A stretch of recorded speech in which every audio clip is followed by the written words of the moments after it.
Welcome back to the MVP show. Today I'm chatting with Eickhel Mendoza. He's from Spain, while he originated from Venezuela. Full show notes for this episode can be found at nz365guy.com/185. Now let's get on with the show. Eickhel, welcome to the MVP show. Thank you. Thank you for having me. Good to have you on the show. Where do you come from in the world? What part of the world do you live? Well, I'm actually from Venezuela, but right now I live in Spain, in Tenerife, in the Canary Island. It's a great place to live, but I think I'm about to be here from 20 years ago. Well, it's perfect to live here. We have beaches, we have mountains, we have the best weather. I don't know what else can you can you ask for? Amazing! You live in paradise. Yeah. I won't tell you no. It's a great place to live. It's very So calm. if I was to come and visit, what are the kind of things that I need to do in Tenerife? Well, there are very good things here because the south of the south part of the island is you have great beaches. You have the warm weather, as I told you. We have perfect weather all year long. And if you go in the north side of the island, we have the greatest mountain here in Spain. Well, you have everything. You can go climbing, you can go to the beach, you can go for a walk. You can do almost everything here, and the weather accompanies it very well. And tell me about the food, because Spanish food is amazing. But what's your favorite? Well, the thing is that the food that when I was living in Venezuela, when I was born there, is really very different than what you can see in the Mediterranean food here. Is amazing. I haven't tasted when I was living in there, but when I came here, it was like an eye opener. Like, whoa, this is paella. This is I don't know. All the food that you see here in Spain is amazing. I gained so many pounds here. Yeah, I mean, I love Spanish food. In fact, I just spent this weekend, I went to an island off the coast of New Zealand, and I went to a Spanish-inspired vineyard, and there was a lot of like Gaudi type works, and of course, all the food was pinchos mainly that I was eating, which was delicious. Yeah, it's very hard in here to maintain fit. Yeah. So you're Venezuelan, and how long have you been away from Venezuela? Well, just what I told you about. If I don't know, it's almost 20 years now. I think it's 18, 20 years since I. Have you ever been back? No. Actually, yeah, there was one time that I came back, but to finish some business in there to sell some things and stuff. But it's pretty difficult to see what has Venezuela become. Since all these changes and all these political messes, it's really hard to think. I was there. I lived there. I saw the good part and now the bad part, and that led me to leave because one thing if you know me is I can live anywhere if I have all my needs. Complete, or I don't know how to say it, but if I can have a calm city, to have all the things that most people want, a good school for my daughter, a good work, to have the little things that actually make life better.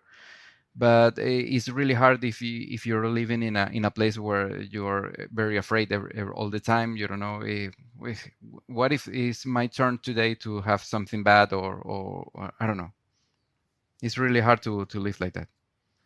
Yeah, valid, and yeah, that's like I didn't really know much about Venezuela until I was traveling a couple of years ago, and then I met so many people that were Spanish speaking, had left Venezuela, to seek out a different life, in Spain. So I understand that. So do you have family and stuff back there though? Yeah, I have some family there still, but my next family of my father, my sister lives here. My father and my mother lives in Canada. Everyone tried to to run away the best way possible, but not everyone could. But I think everyone is trying to do their best to live their lives the best way they can.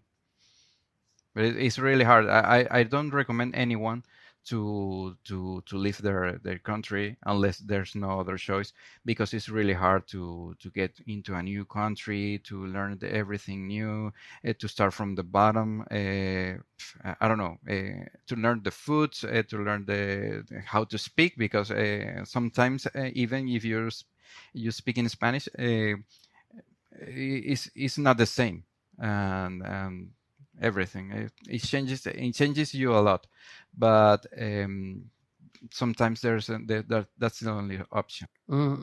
Yeah, totally. So how did you get into Power Apps? Well, it was actually we were trying a new project with in my company, and where I work is in Telequia. There was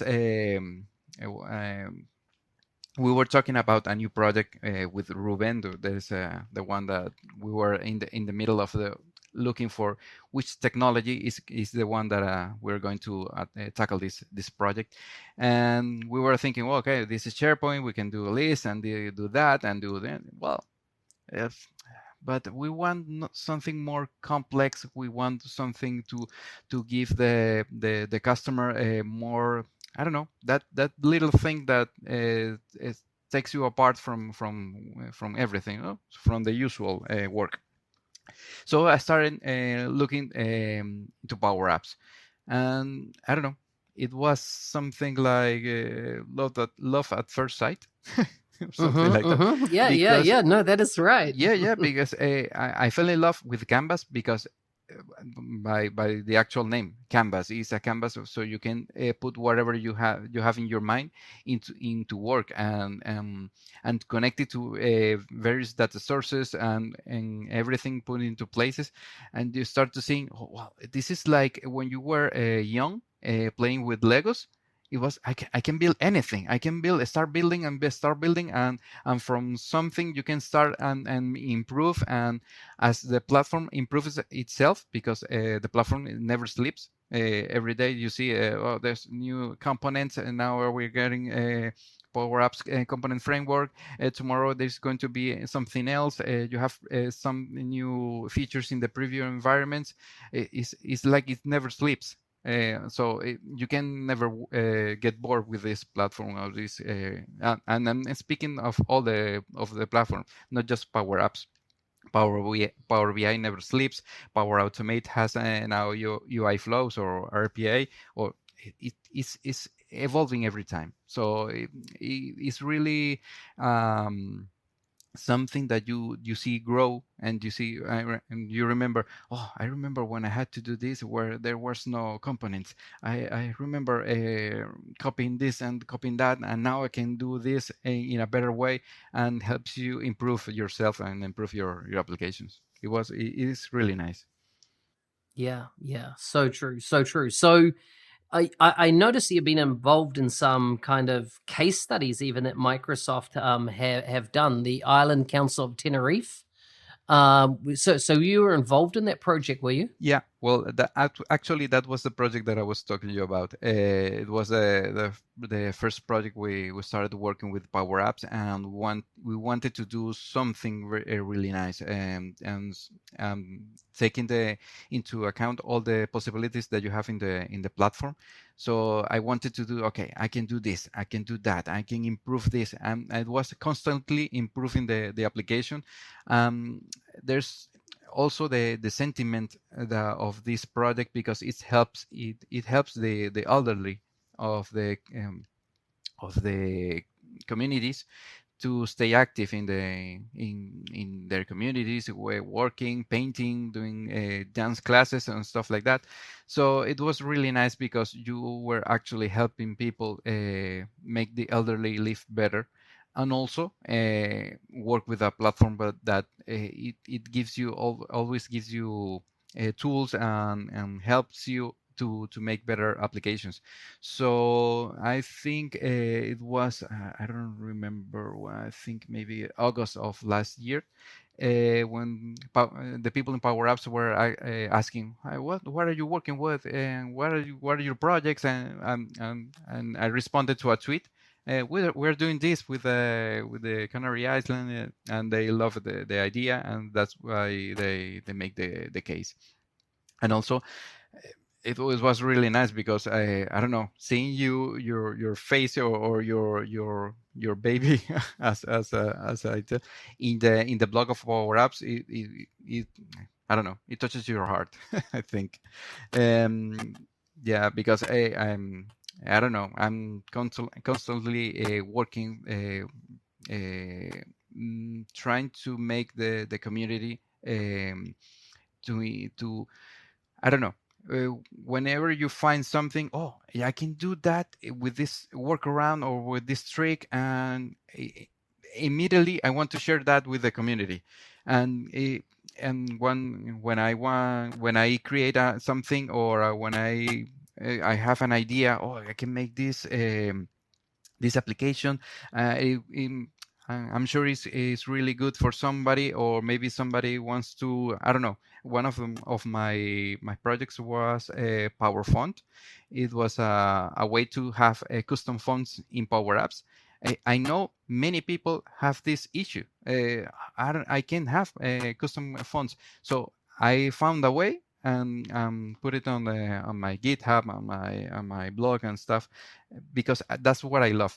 I've been really quiet lately because I'm working on a pretty heavy Power Apps project right now that is taking a lot of time to finish, but we're in the final steps, and that's what I miss most. I want to go home and start building my blog and start making ideas, and I used to do to put my ideas in there. When I have time, I'm going to write a blog post about this, or something that I found doing the latest. This project, oh, this workaround is going to be helpful for somebody. I know it's going to be helpful. I'm going to write a blog post. I'm going to share everything. That's what I love about this. This platform is meant for people that looks for ways to not doing the first thing that comes to mind, or you can actually do two or three other ways to accomplish something. It's really wonderful. So we've heard the concept of citizen developers, but you are more of a IT pro. Sorry, more of a pro developer, right?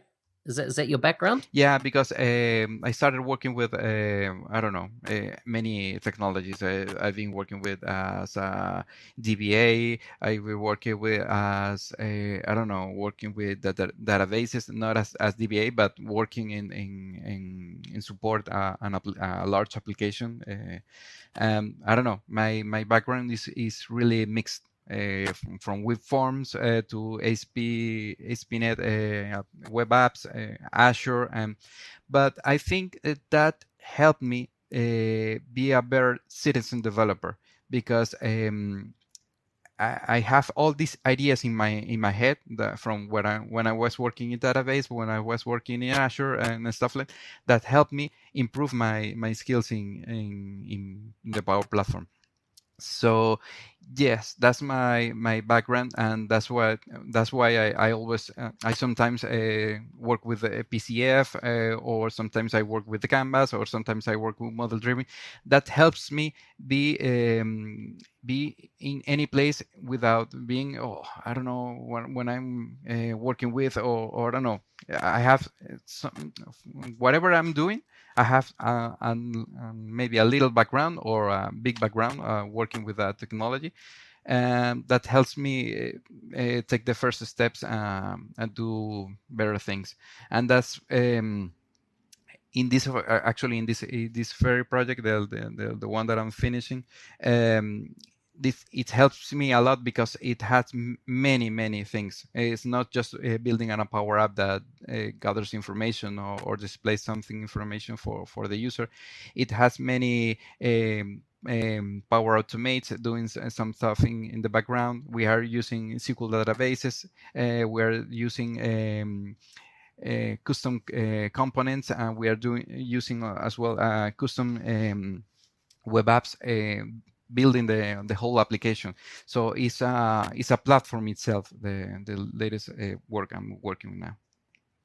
Awesome, awesome. Tell me, I saw something about lemon code. What's that? Well, Lemon Code, it was a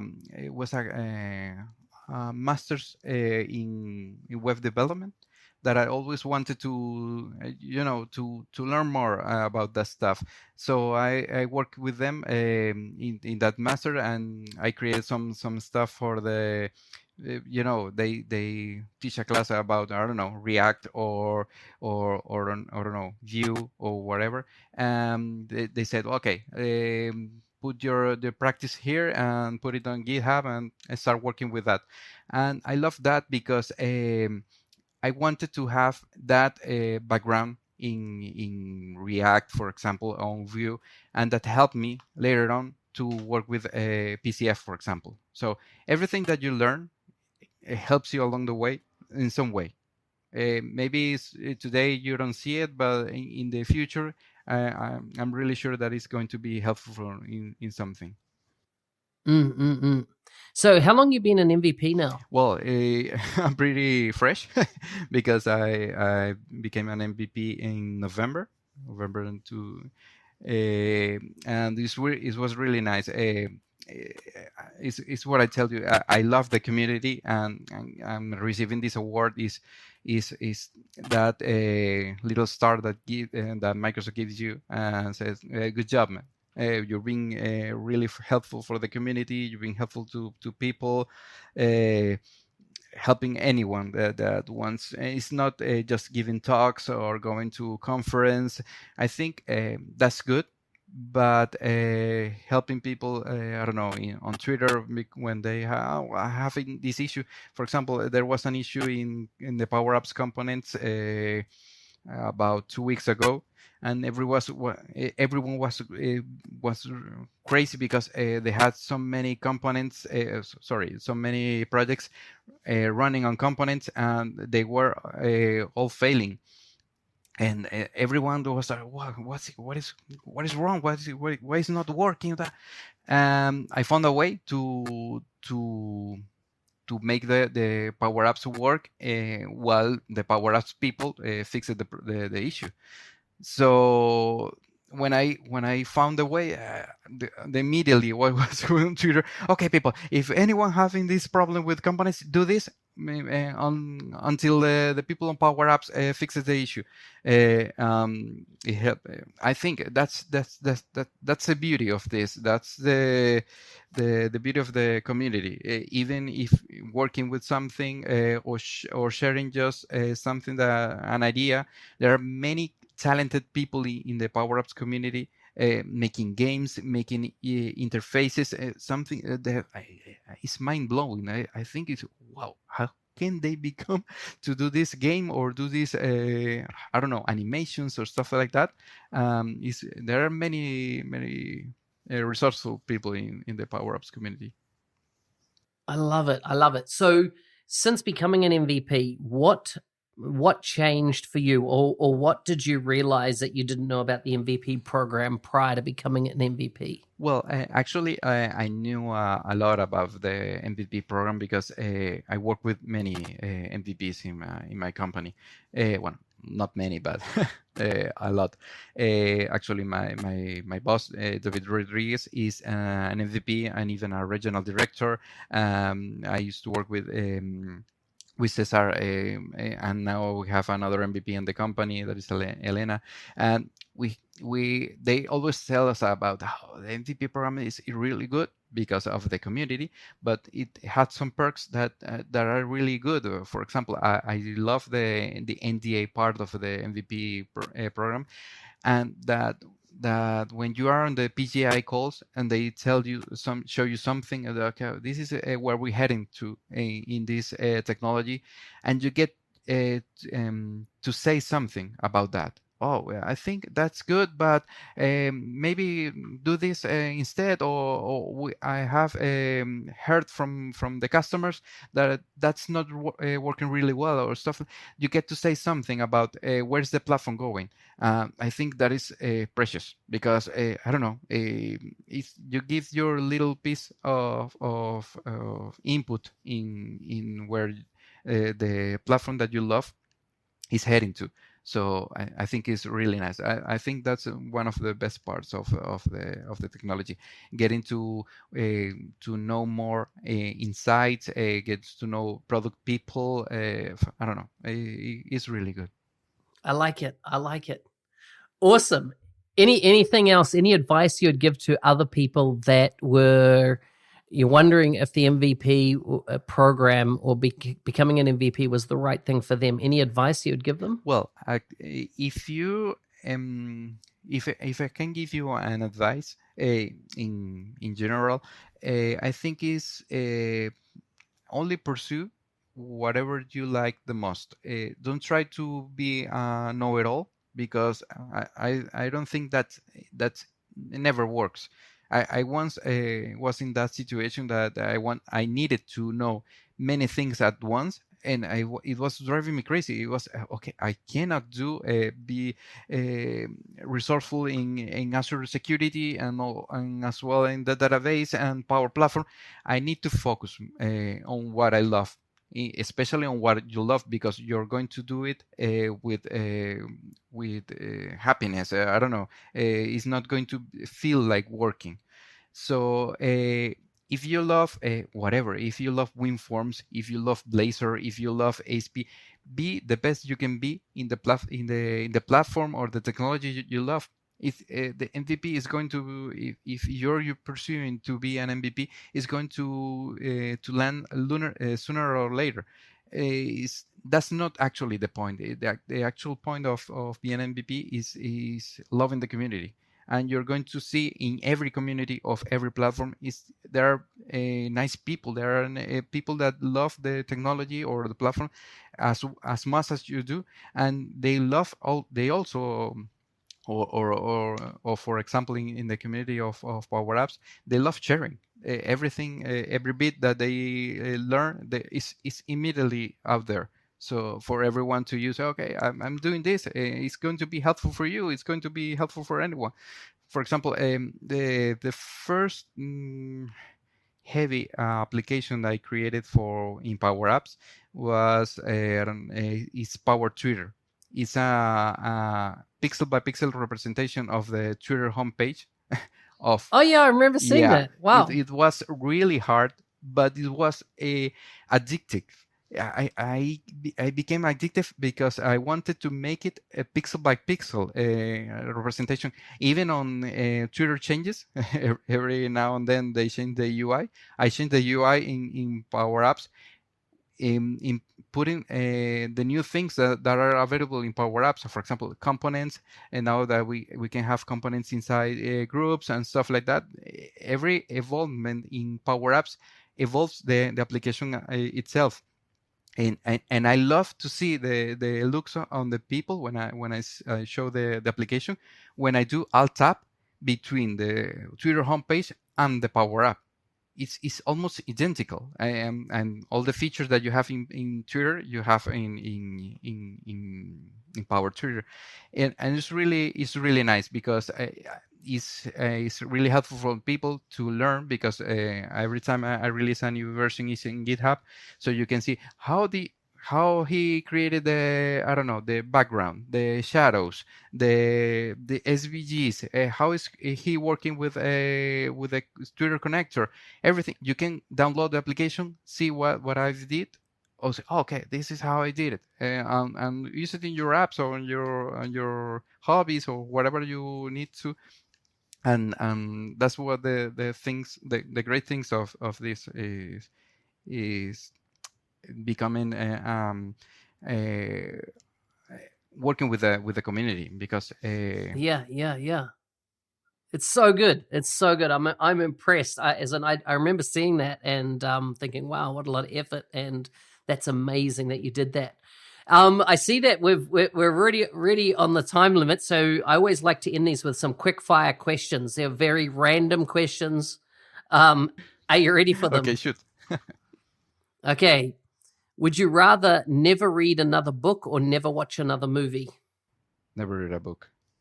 I love movies. what's what's the most illegal thing you've done? Oh, car racing. Don't mention that. Mm-hmm. I used to love speed. If you when you play Monopoly, you know Monopoly, the board game. Yeah, which piece do you like to be? The car. The car. I love it. You're gonna love the next question. What's your dream car? Oh well, when I was young, I really love the Porsche 911, the Carrera 4S. But now I'm lending to electrical cars. I love the Tesla, but I don't know. Whenever I have the money to think of that, I will always think of a new car. Nice. If you could do anything in the next year, so there was no limit, anything was possible, what would you choose to do? Oh, travel with my family. We love travel. I will go everywhere and repeat. We love traveling with my wife and my daughter. We love to meet new places and see new things. Well, I've been to. If I can do it, we will be traveling all the year long. I love it. Final question: what was your favorite subject in school? Oh, my English. Even though I don't know if my English is the better, but is the best. Sorry, but actually good. English and computer science, obviously, because I saw computer science early in the school. Well, it was my first love at first sight. Eickhel, it's been great to have you on the show. Before we go, if people want to connect with you online, where should they find you? Well, it's actually really easy, because if you look in your search engine, Eickhel, everything's going to be me. So I have my name in every possible. It's at Eickhel in Twitter. You can find me in LinkedIn. Look for my blog. Is Power Nimbus. It's not Nimbus because Harry Potter, but because it's a type of cloud. But my daughter and my wife love Harry Potter, so it's a win-win situation. And also you can find me, look for me in the GitHub, because that's where you are going to find some cool stuff I made, and maybe that thing that you find is helpful for you in Power Apps.